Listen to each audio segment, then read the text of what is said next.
ایک بزرگ نے پوچھا اللہ پاک سے، یا اللہ آدم علیہ السلام نے بھی پھل کھایا اور شیطان نے سجدہ نہ کیا، اس پر لعنت برسی، ان پر رحمتیں برسی، اس کی کیا وجہ ہے؟ آدم علیہ السلام نے پھل کھایا، گناہ نہیں تھا وہ لیکن پھل کھایا، شیطان نے سجدہ نہ کیا تو اس پر لعنت آئی، آدم علیہ السلام پر رحمتیں آئیں، آپ کو اللہ کا خلیفہ بنا دیا گیا۔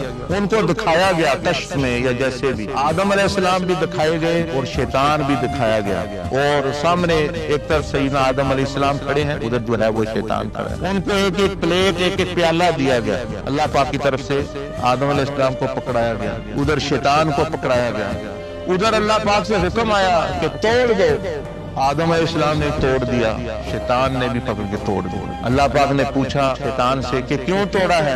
کہا یا اللہ آپ نے خود ہی تو کہا ہے توڑ دو، خود ہی تو حکم دیا توڑ دو، تو میں توڑ دیا ہے۔ ادھر حضرت آدم علیہ السلام سے پوچھا اللہ پاک نے، اے میرے پیارے آدم یہ پیالہ کیوں توڑ دیا؟ آدم علیہ السلام نے فرمایا یا اللہ اگر نہیں توڑنا تھا تو میں معافی چاہتا ہوں۔ اس بزرگ کو دکھایا اللہ پاک نے کہ یہ فرق ہے، اس لیے رحمتیں اتری کہ انہوں نے غلطی کی بھی نہیں تو غلطی مانی آپ نے۔